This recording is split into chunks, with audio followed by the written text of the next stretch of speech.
This slide here, what it shows is how a typical development is funded. So there's usually three sources of equity. Three sources of funding being equity, mezzanine debt and senior debt. So senior debt being the senior bank, NAB, Commonwealth Bank and so on. Mezzanine debt traditionally has been a big component of how projects get funded. However, it's missing from the market.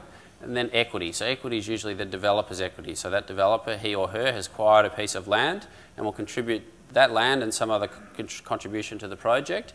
And the rest is funded through sources of debt traditionally. Right? And now the lowest risk is obviously the senior bank. They fund last, so after the building's already partially built, they actually start funding the rest and they get their money out first. They've got a very low rate of return but very low risk.